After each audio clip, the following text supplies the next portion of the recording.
Merry Christmas, you filthy animals. Anon here, and this is my Christmas gift to all of you.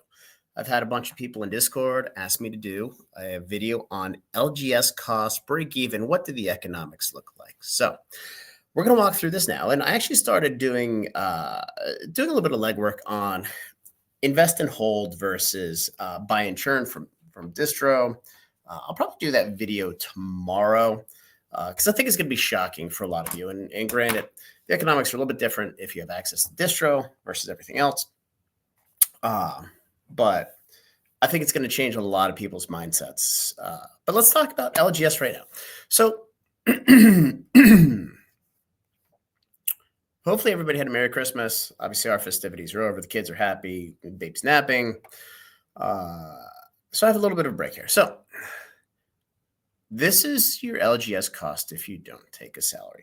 Let's just say your rent is $2,000. You are in some backwoods town where rent is super cheap and you're able to get it for $2,000. Now, if you're in any sort of metro area, that number is probably 2 to 3 times that.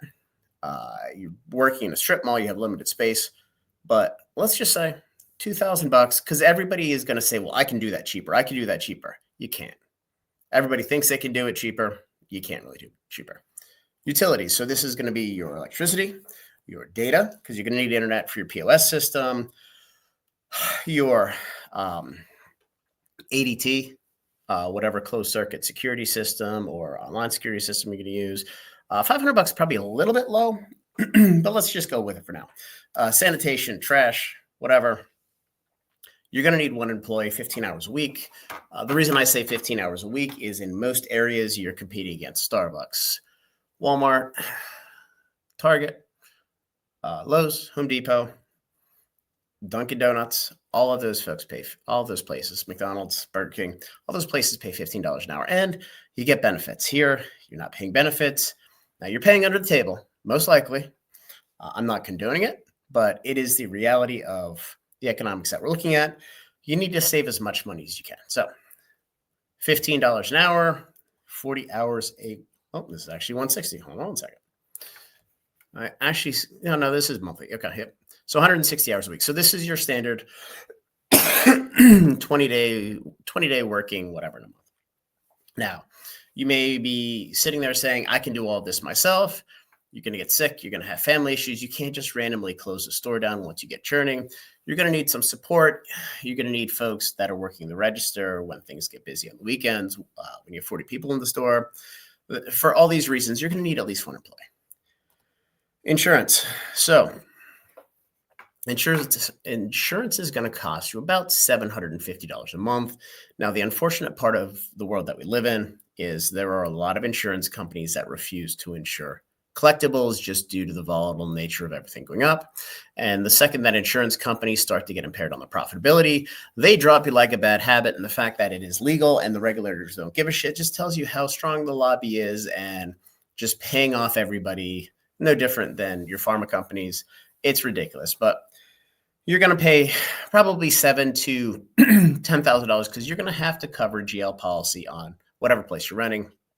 It's normally 1-2 limit on GL, 1 million, 2 million, 1 million per occurrence, 2 million aggregate. And then you're also going to have a separate policy on the value of the inventory in there. So this is about what it's going to cost. You're not carrying any idle. Obviously, you're not carrying any workers' comp because you're not representing yourself as having employees. Remember, employee number one here, you are most likely paying under the table. Theft and shrinkage. It's going to happen. I pegged it at $500 a month. Could be a little bit less, could be a little bit more, but the more volume you do, the more risk you are.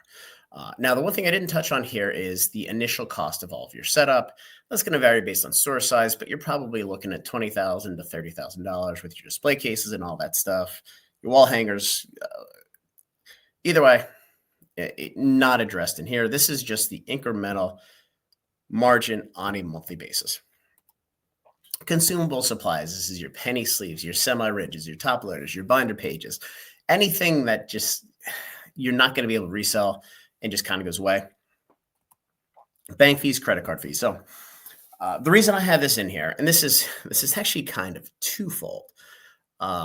I'm only counting it in here once. So any point of sale system that you're using, whether it's Square, Stripe, Shopify, whatever, they're going to charge you PayPal anywhere between 2.4 and 3%, depending on what you pay monthly. I have this defaulted at a flat 3%. Now, if you're paying your distributor with credit card, 100% of them take a credit card fee, except for Magazine Exchange. They will only take payment via credit card unless it's a big amount. I don't know why. I guess they don't want to deal with the headache.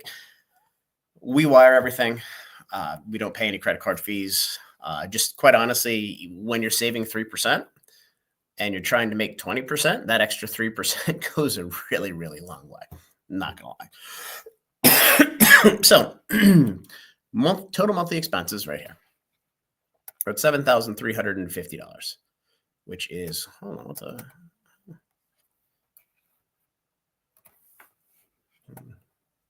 yeah, there we go.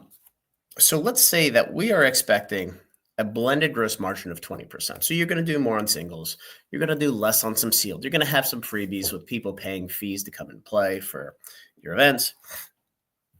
But in a normal world, 20% gross margin on this business is about where you should expect to be. So what that does, that puts your monthly sales break even, your revenue at $36,750. Because remember, you have to pay for your cost of sales as well. So your annual sales is $441,000. Your cost of acquisition of your product is $352, and then $88,200 is your direct cost, which is right here, and you break even. So $441,000 of sales just to break even. You don't pay yourself a penny. You get nothing, is Gene Wilder, Charlie in the Chocolate Factory saying here. Now, we are, let's just assume sealed, for example, just for a moment here, because singles is way more work than sealed. So if you're turning a lot of singles, which you're going to have to do early on, it's a lot of work. It's pretty volatile. Average Pokemon Magic sets, let's just assume we're not touching any of the garbage. We're just touching Magic, Pokemon. We're not dabbling in anything else, because as you start to dabble, it just takes more working capital. It's more distraction. It's also more labor. 12 sets a year, so you have 6 Magic. This year we have 7 Magic, or 2026, but in general you have 6. And then you have 6 Pokemon sets. You have your 4 standards, your 2 specials. This is going to require $29,400 at cost per set. And just to help you visualize this, I went to my lore one. This is an illustrative example because I have a good idea of all of my initial allocations, my minimum allocations. I have some updated ones as purchase orders with distributions get final. But in this $29,400, and this is, I took my blended cost, my weighted average cost across all my distributors and backed into this. For $29,400 of Lorwyn, this is 135 play boxes, 53 commander decks, 37 collector, 9 gift bundle. Gift bundle is the game night, draft night, whatever it is. 20 regular bundles, 2 pre-constructed decks, and 28 pre-release kits, not cartons. These are actual kits. So you will have to sell all of this, and you're most likely not going to net 20%. I did the math for the invest versus churn, and again, I'll do this video tomorrow most likely. If I price all of this out based on my cost, what it's currently selling for pre-release on TCG Player, the full 13% fee plus about $10 of shipping per item, because that's what the world we live in, I'm going to net somewhere around 17%. So I'm not even getting to that 20%. That's in pre-release world. Now, obviously, if you're at your store, you're selling things locally, you're not paying 13%, you're paying 3%, which is absolutely phenomenal. However, 135 play boxes, that's what, 22 and change cases, 22 and a half cases. That is a lot of product for you to sell in the store as a new store. And again, you have to do that just to break even. So let's move to the other one. This is the you lose version of Gene Wilder.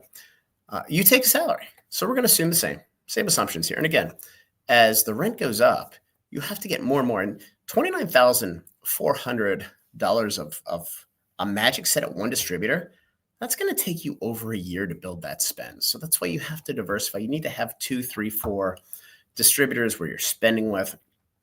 And again, just to do this over here, you probably need $150,000 of capital, because remember, 25 to 50 of it's going to get sunk on the build out of the facility.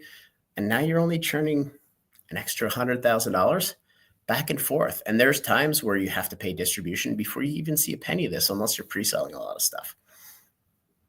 So it's certainly not zero. But let's go to the same number here. So here you have your wage. This is $50,000. Very, very modest wage.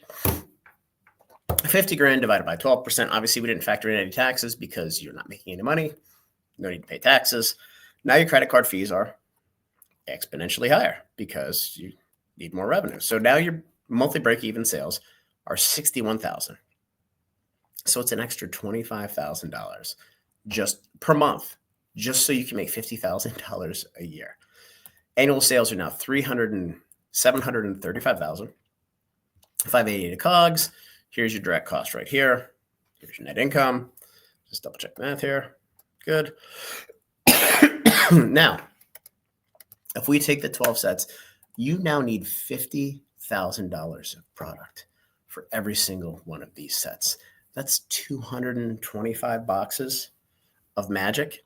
Pokemon, there's no way you're going to get anywhere close to that allocation because the market is absolutely frozen for Pokemon. But in a normal world, to get to $735,000 of sales, it's 2,000 units of sealed product a year across 12 sets. Is this 2,000? Am I low? Yeah, it's probably closer to 4,000. 4,000 just for the you don't take a salary. It's going to be closer to 8,000 transactions for the you take $50,000. So when you're starting from scratch, just to build your distribution allocation to get to this 29,400, you're at least a year and you're losing money because there are none of these fees that you can cut. Your credit card fees are going to be less because your revenue is going to ramp up from zero. But the rest of these numbers, maybe insurance is a little bit lower. This is your fixed cost. So the reason why there's so many really, really large online sellers is because you have your base fixed cost. In that first $1 million of sales, it's absolutely miserable because you're building base, you're not making any money. It's a struggle to get allocation, to pay, to manage your cash flow. And then once you get across that and you start to build your allocations, every penny is just dropping in your pocket. And as you start to scale, it becomes a viable and quite a decent business. Now, I would highly recommend that you augment your LGS sales with online sales because online sales are infinitely more profitable, especially if they're on your own website. We're only paying 3% fee, sub 3%, whatever. But for those of you that have a dollar and a dream, this is not the dream that you're looking for, because not only is it a lot of hard work, you're not going to get paid at all. So that's why I said on CJ's podcast the other day, the number one piece of advice I can give you is don't quit your day job, because it is going to take time. And for the first year, you can't even be open full time or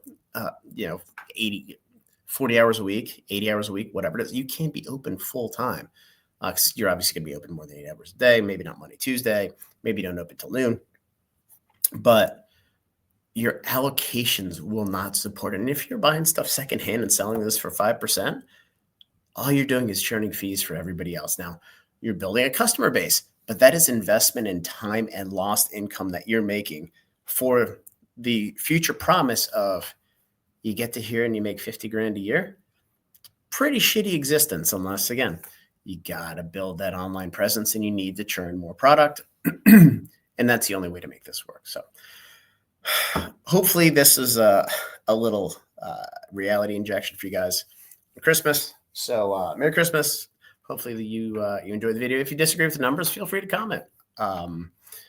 They're pretty hard to dispute, but they are what they are. So anyway, guys, Like the video, subscribe to the channel. I saw the other day we have 7,250 subs, which is pretty crazy. The other thing we have going, we have we have a Riftbound One Piece and Gundam notification program that's super, super simple that we have rolling out here, I believe, this weekend. It takes all of the spam between Magic and Pokemon and all that, and it just gives you the bare minimum, exactly what you want to see. So we'll roll that out shortly. And enjoy your Christmas.